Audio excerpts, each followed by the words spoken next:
के पूत अरे जन्मे का पूत बैकुंठ ससुरार हो गई। माई बाप घर के भार हो गई, भाई से बढ़ के अपन सार हो गई। कैसन कल जुग के पूत यार जन्मे का पूत बैकुंठ ससुरार हो गई। कैसन कल जुग के पूत यार जन्मे का पूत बैकुंठ ससुरार हो गई। घरवा में माई बाबू के खर्चे भी बंद बा, बहुल के कमाई पे सरते घमंड बा। घरवा में माई बाबू के खर्ची भी बंद बा, बहु के कमाई को सर के घमंड बा। सुन के असुवन के धार आ गई, सुन के असुवन के धार आ गई। कैसन कल जुग के पूत अरे जन्मे का पूत बैकुंठ ससुराल हो गई।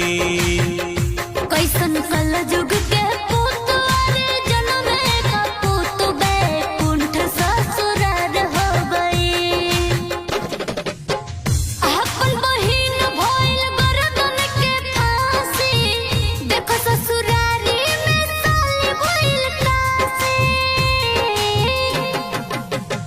अपन बहिन भइल गर्दन के फांसी, देख ससुरारी में साली भइल कासी। एक तो जियल धिक्कार हो गई, एक तो जियल धिक्कार हो गई।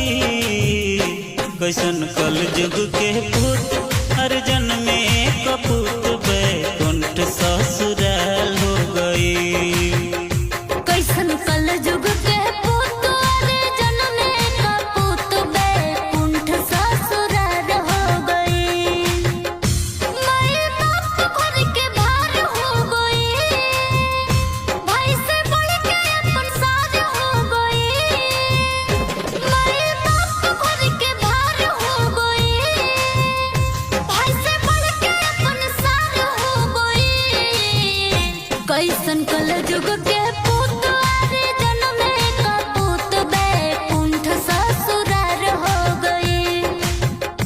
कैसन कल जुग के पूत अरे जन्मे का पूत बैकुंठ ससुरार हो गई। माई बाप घर के भार हो गई, भाई से बढ़ के अपन सार हो गई। कैसन कल जुग के पूत यार जन्मे का पूत बैकुंठ ससुरार हो गई।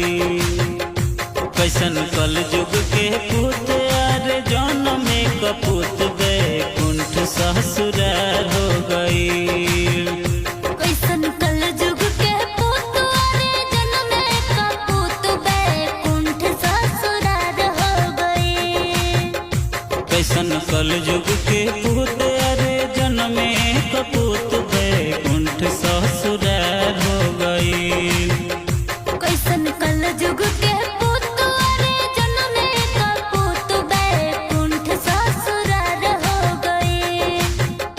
कैसन कल जुग के पूत